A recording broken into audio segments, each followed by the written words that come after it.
What's up, cousin? It was just a regular day. Then you gotta bake it. You gotta put it in the oven.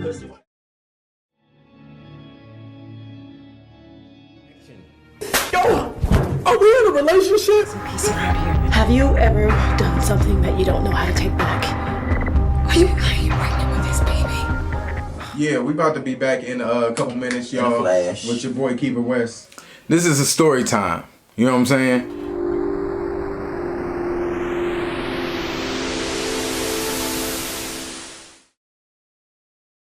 What's up, YouTube? It's your favorite cousin Tripp, and I'm back with another video. Yep. What's your addiction? Is it sex? Alcohol? Drugs?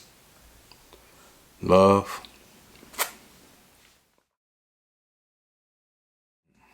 Everybody has some type of vice, because we all human and we all crave different things, and sometimes we use these things to help us cope with different things that we're going through in life. It could even be food for some people.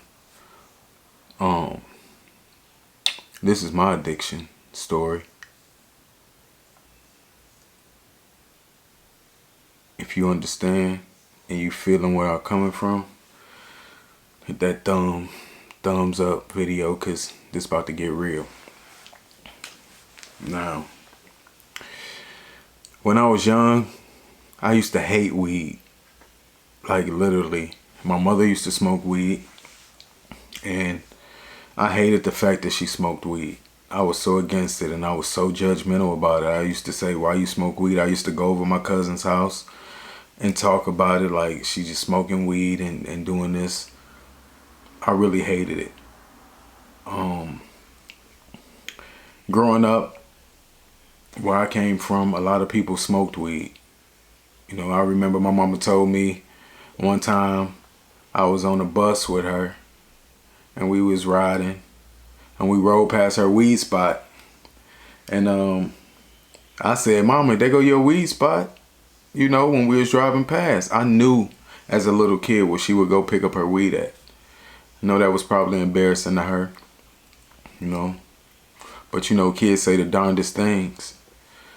So I was never into weed until I turned 17.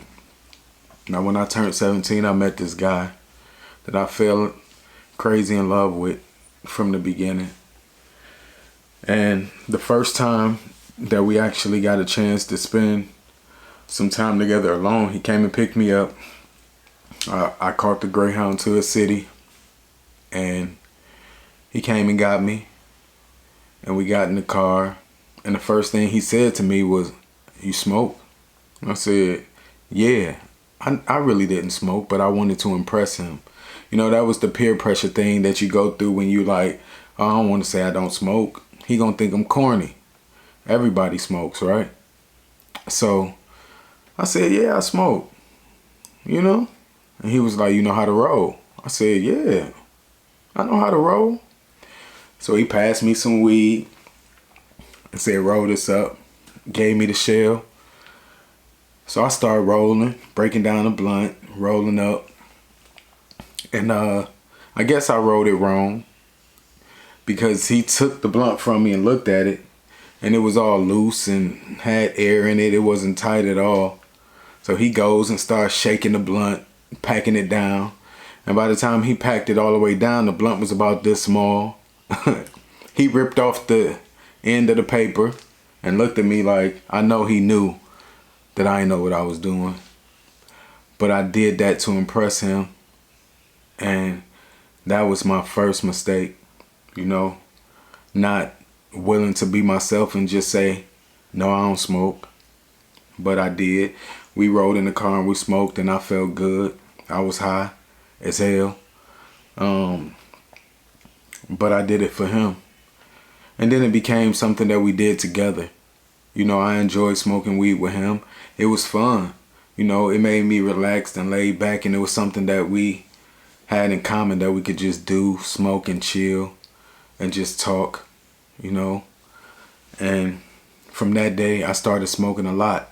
You know, when I got back home to Cleveland, some of my little brother's friends used to smoke. They was way younger than me, probably about 14 years old. I never condoned them smoking weed, but they would come to me and be like, yo, I got some weed. They didn't know how to roll, so they would ask me to roll it for them. So I'd be like, okay, I'll roll this for y'all, but I'm smoking with it. I'm smoking. They'd be like, okay, you can smoke with it. So I roll they blunts for them and I smoke it with them. And they knew they could always come to me to roll they blunts. Long as I was hitting it, I was good. It started off as just something to do. When you coming up and everybody around you smoking, it's kind of like the natural thing, the natural progression. I just thought everybody did it. Even getting older, me and my cousins, we would get together, we would smoke. I would smoke with my mother, and it would just be something that we all did to bond and just talk and chop it up, passing a blunt around, passing a couple blunts around. In music, me and my homeboy, we would always smoke before we go to the studio. Now, we would pay $20 to go to the studio, but we always had $10 to go pick up some weed first. We wouldn't go to the studio if we didn't have weed. So we would at least have to have $30. And that's kind of where I perfected recording, because we didn't have a lot of time and we didn't have a lot of money. We had to lay our whole verses, a full song down in an hour. So if we didn't have weed, we wouldn't record. I wouldn't even write without weed. You know, I felt like it made me more creative. I felt like, you know, I'm gonna write some crazy stuff when I'm smoking. It just put me in the zone, and I felt like the smoke kind of like made me come up with these crazy bars. It made me freer to do my music. At least that's what my mom was telling me. So that became another crutch. You know, sometimes I would even think like, am I writing the bars or is the weed writing it? Because it's like, where's all this coming from? I felt like if I didn't smoke, I couldn't perform. Even when I did shows, I had to get high. I wouldn't perform or do a show without smoking first. So everything that I did had to involve weed. Everything, all my friends that I hung out with, it had to involve weed. Whenever I'm kicking it with my cousins or my friends, that was the thing that we had in common. I don't even know what the conversations would have been like if we wasn't smoking or drinking together. Now, drinking was never really a problem for me. I just did it, you know. Weed seemed like it wasn't as bad as liquor, because liquor kind of altered your mind state. You couldn't walk right, you couldn't talk right. You start slowing your words and stuff like that. You didn't do that with weed. You know, the most you would do from smoking too much was eat a lot of junk food and maybe pass out, go to sleep. So weed was okay. You know, it was accepted. It was the one drug that everybody was cool with what you doing. That just started a whole life of just smoking weed, to the point where I smoked every single day. Every day. And I mean, from 17 on up to when I stopped. And if I add up the days that I didn't smoke, it would probably be less than 365 days. The only times that I couldn't smoke or I wouldn't smoke was when I couldn't.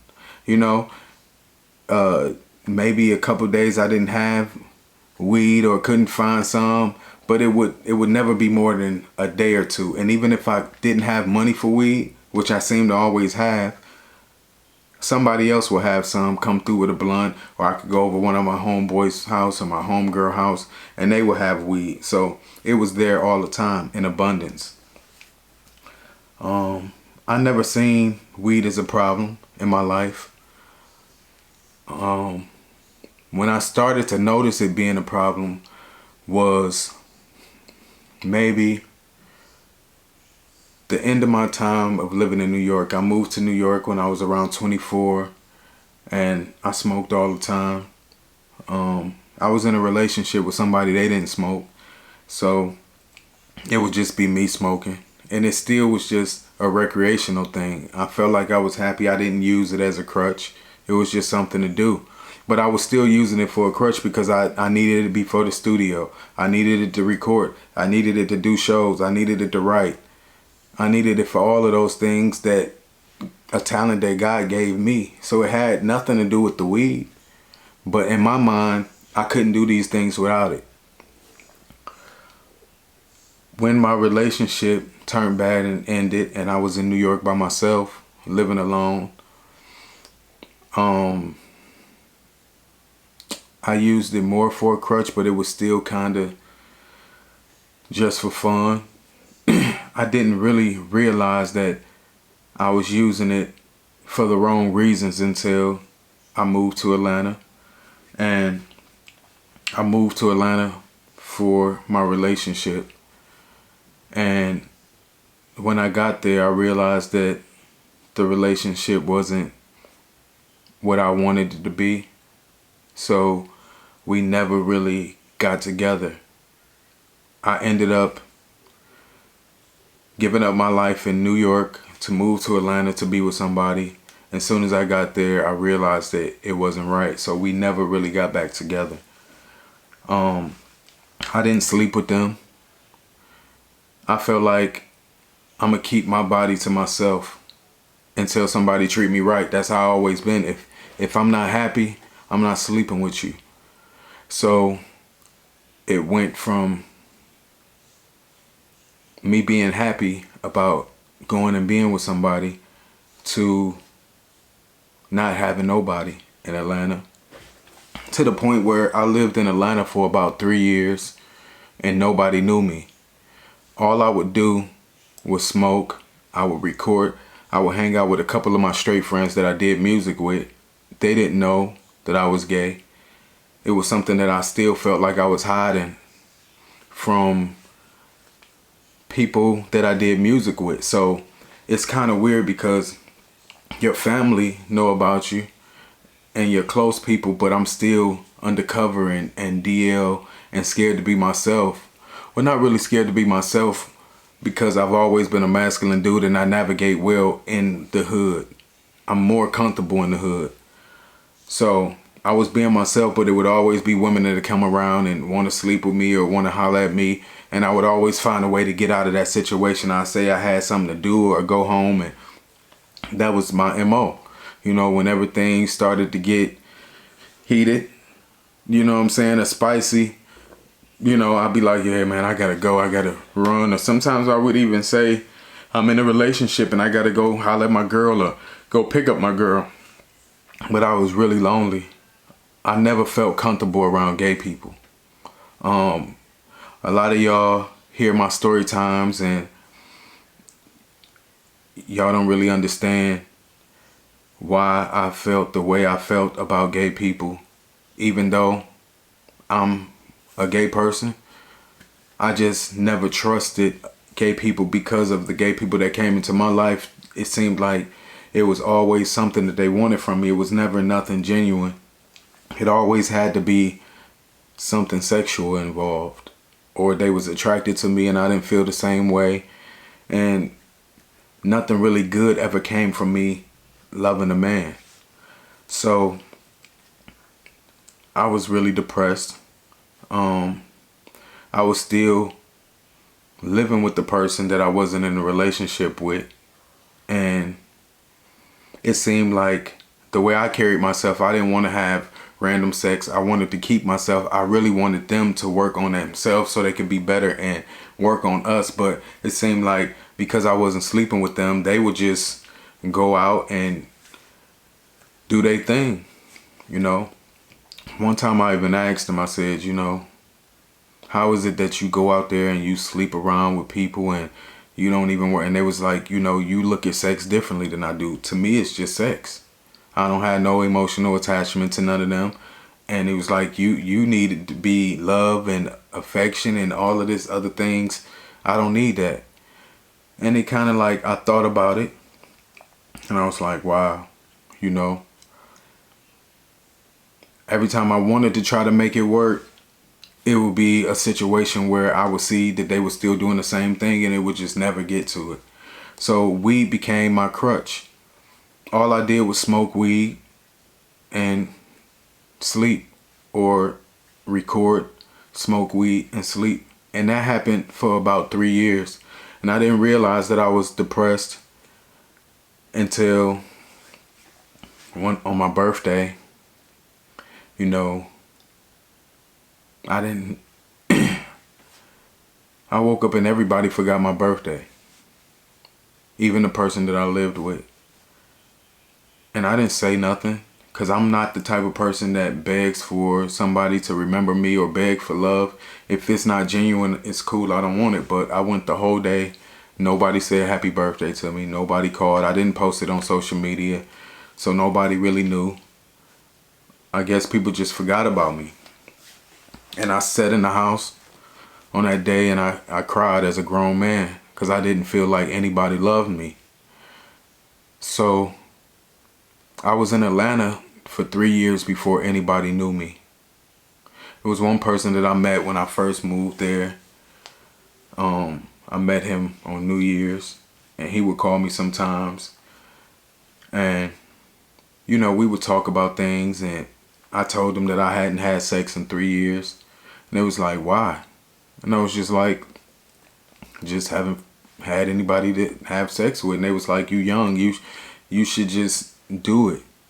It shouldn't be a big thing, you know. You're a grown man. You should be able to enjoy a sexual relationship with somebody without having a commitment or having them love you. And I just didn't feel like that was the person I wanted to be. You know, it was almost like they was looking at me like, what the hell is wrong with you? You're a young man, attractive man. You should be living your life and having a good time. But I didn't. Weed became a crutch to me. It just helped me sleep. And just, when I was sleeping, I didn't think about being lonely. You know? 3 years had passed. And I hadn't been with anybody sexually. I was still waiting for that person to make things right with me. Just stop doing what they was doing and just focus on getting us together. It never happened. That's another longer story in that, but this is really about the weed addiction and using weed as a crutch. So I was very depressed and very lonely. You know, I had my family back home, but I never really expressed my loneliness and how I really felt. You know, to everybody else, I was living a great life. You know, they like, oh, you in Atlanta, you doing your thing, you doing music. I still had my career was always good. And that's the crazy thing. Like, I always was doing dope things when it came to music and film. Before I even started acting, I was a producer and a screenwriter, and I had a lot of success in that. Had a lot of success with music, doing different songs with people. My boy Mims, who used to sing This Is Why I'm Hot, he never even knew about me, you know. So it was 2 different worlds I was living. Actually, I would say it was 3 different worlds. You know, I had the straight world where nobody knew about me and I was just triple villainous, hardcore gangster rapper from Cleveland. And then I was the depressed person at home that didn't feel like I had love. And then to my family, they knew about my lifestyle, but they just thought it was just a great life that I was living. And it's my fault. I never really shared with anybody what I was going through because I wanted everybody to believe that my life was good. I wanted everybody to just see, oh, he doing good. He doing this music. He living in Atlanta. You know, he lived in New York. He lived in LA. He's good. But I wasn't. You know, it would be times that Christmas would come, Thanksgiving would come, and I would be alone. My dude, he would go and spend time down the street with his best friends who pretty much lived like five houses down from us. I would never go. I didn't feel like they were my friends, so I kind of like stayed to myself. Sometimes he would bring me a plate and put it on on the stove, and I would come out, I would eat. But so many Christmases, Thanksgivings, and New Year's went past that I didn't have nobody to help me celebrate. Depression is real. Thank God I was strong enough and I made it through that, because a lot of people don't.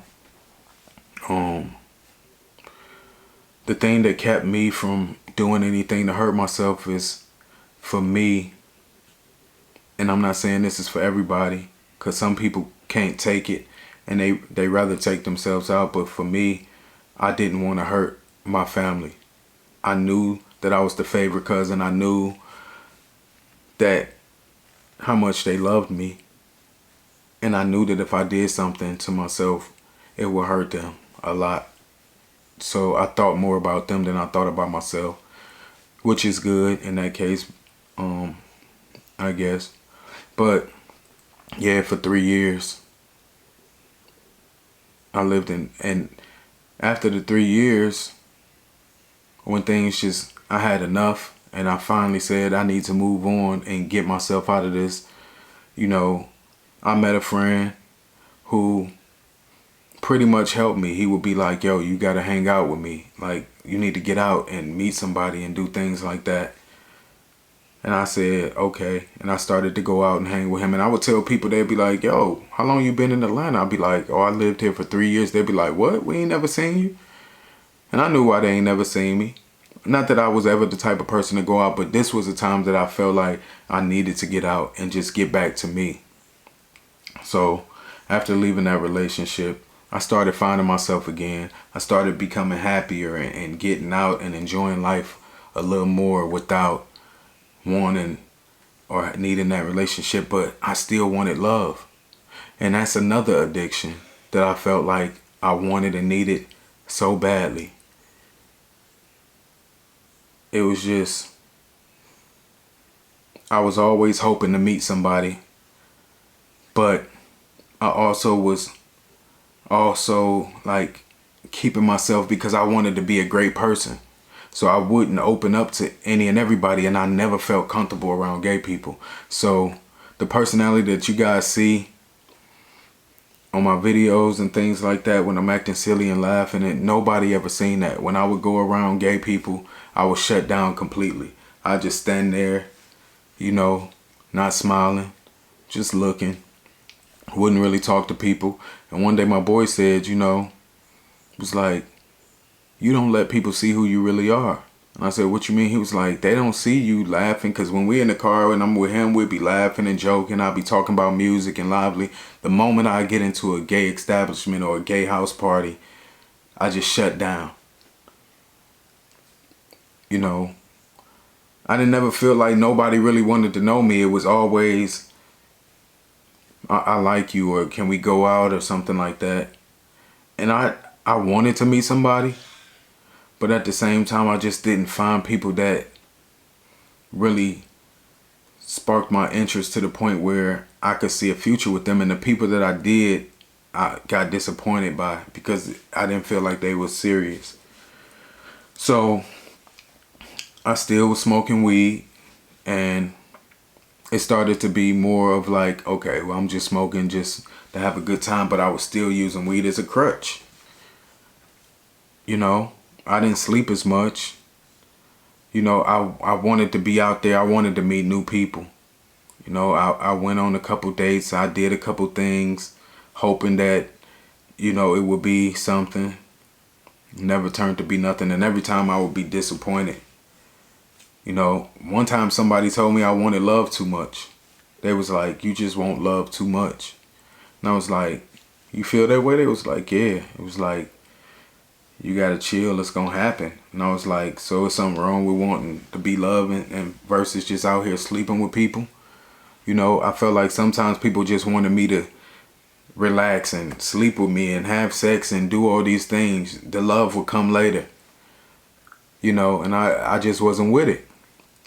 So after attempts with trying to talk to people that I thought was interesting and nothing came out of it, I just kind of like started using weed as a crutch again. You know, some things happened back home with my family that I'll explain later on in another date. And I felt alone again. And I started using weed again as a crutch. Now, at this time, I had a friend that would always hang out with me. He would be there and would be helping me write and do things like that. Like I say, my career was always going good. And this is before I was like Tripp to the gay world. Nobody knew me like that.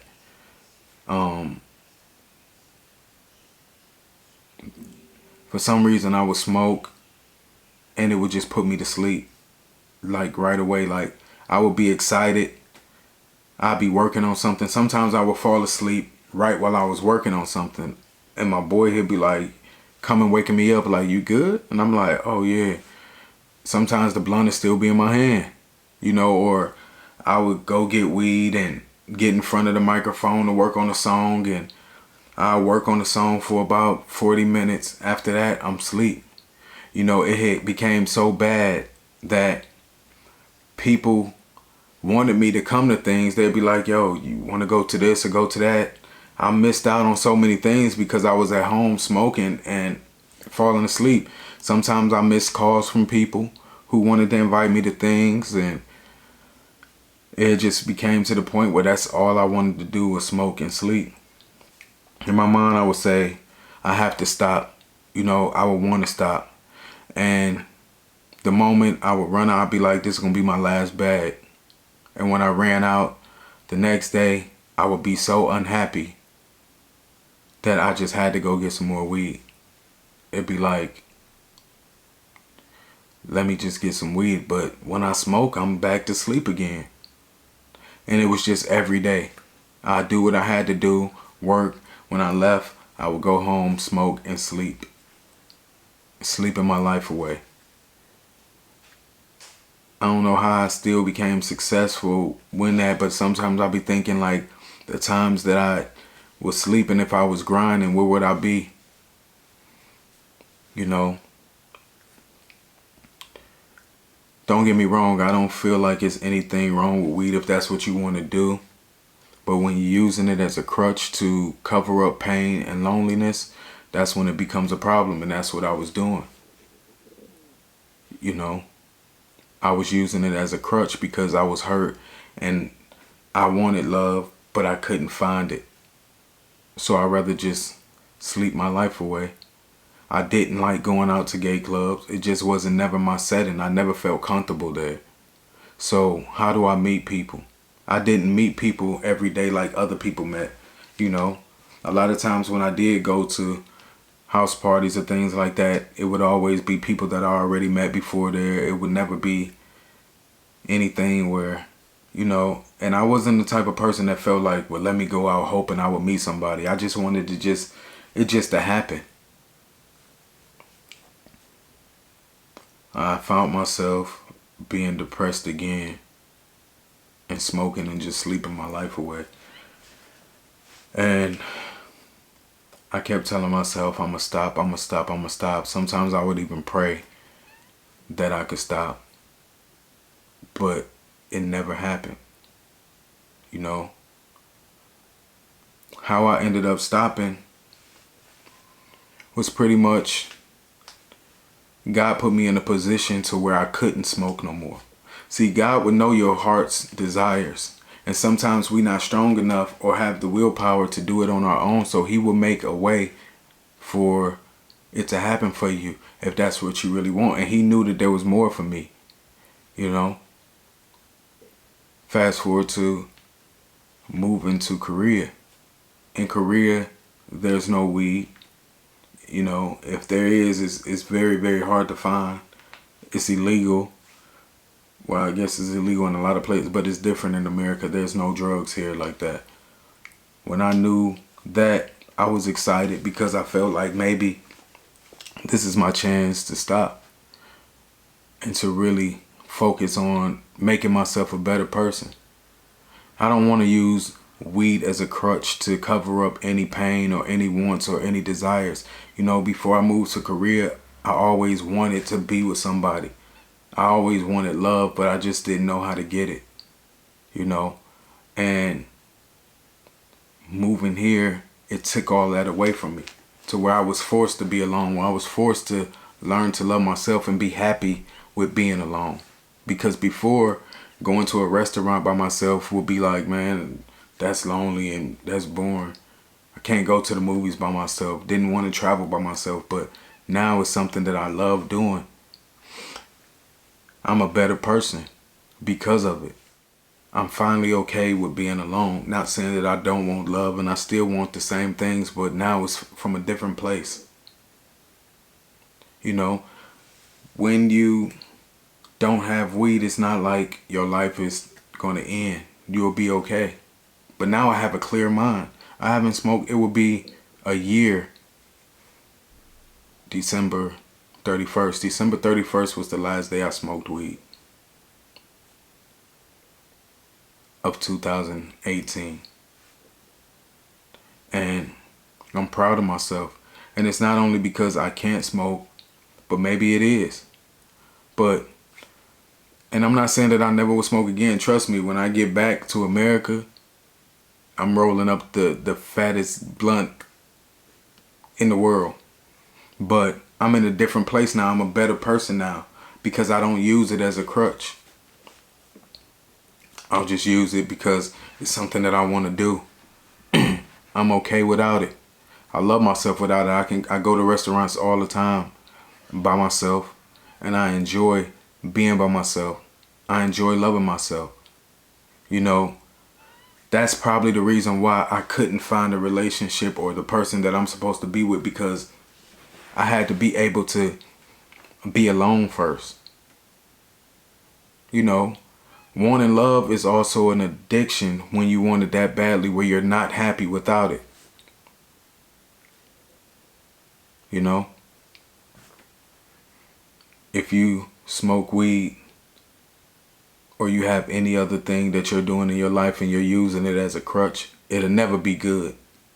If you eating just because you bored or you hurt or you lonely or you dealing with other issues, it's not good. If you drinking because you dealing with issues and you want to cover up the pain, it's not good, and you can stop it. You can stop it. And if you don't, pray for it and ask God to find a way for him to help you take it away from you. Even if he have to remove you from the liquor or the drugs, the food or the love or whatever your addiction is, he would do it. Because you want to be a better person just like I want to be a better person. My daily goal every day is to strive to be the best version of myself. You know, when you start walking in your truth and being exactly who God made you to be, that's when you become more successful. That's when you become more powerful. You got to use what you've been through to help other people. And you'll be blessed in return. You know, you'll find ways to make money off of being you.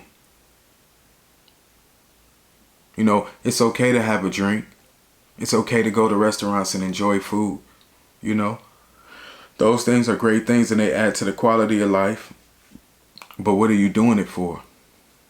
What was I doing it for? To cover up pain, to cover up loneliness. I'm not lonely no more. Even though I'm alone, I'm not lonely. And that's the difference. You know, I share my journeys and my stories with y'all because I've been through it for a reason. Some people don't go through these things and come out with a sane mind and a good, clean heart. They crazy, they resentful, they hate people. I'm still the same person. Matter of fact, I'm even better. You know? Y'all my cousins. And I know that I'm speaking for a lot of us when I get on this camera and I speak and I be vulnerable and I be open and honest about who I am, who we are. Because a lot of these things we all go through. We just don't have nobody to talk to. But that's the reason why you got your cousin here, because you can talk to me about anything. Ain't no judgment. You know, I see a lot of people judging and doing things like that. You know, I say a lot of things. I'm an entertainer At the end of the day, I want to make people laugh. I want to tell exciting stories, but there's no malice in my heart for the people who feel a certain type of way about me saying certain things. I can't even look at a person with hate. I don't hate nobody. Honestly, I never hated anybody in my life. Not even people who did me wrong. Which I probably would be justified in feeling that way, but it's just not an emotion that I have. You know? I never really had people dislike me until I started getting on YouTube. So now I see people, disliking videos, and for what reason, I don't know who they is. I wish they showed the face of the people who didn't like, but that's on you. You know, I still know who I am. And I love me. You know what I'm saying? Enjoy life. Enjoy being who you are. Learn to sleep alone on your pillow before you try to invite somebody else on it. You have to be genuinely happy inside if you want to attract the right type of relationship, because when you're not happy, you only gonna attract people that's gonna hurt you because you wounded and you hurt inside. I attracted the wrong type of people because I was hurt and I didn't have time or never healed myself from it. You know, people prey on the weak. It's just like the jungle. If an animal can sense that you hurt and you wounded, you're going to be the first one that they attack. Because it's easy prey. Work on yourself daily. Daily. It's a daily thing. Like, even still to this day, I have to remind myself, I have to wake up and say that I want to be happy, because being happy is a choice. We can always find something to be upset about. You know, we can always pick apart a story time and say, oh, you shouldn't have did this, or what I would have did and this and that. People can always find something negative in what you're doing. You feel me? Being happy is a choice. Wake up every day and say, I'm going to be happy regardless. People may annoy you. Don't let it linger on and mess up your spirit for too long. The power is yours. If you using a drug, a food, a liquor, love, sex, any of these things for a crutch to cover up any pain or any hurt that you might be dealing with, in order to really fix those things, first you got to get rid of that other stuff until you can fix yourself, and then you can have a drink or, you know, go smoke a blunt, but it'll be a different way.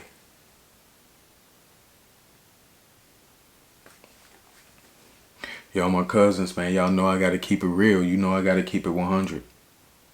You know? That's what I'm here for.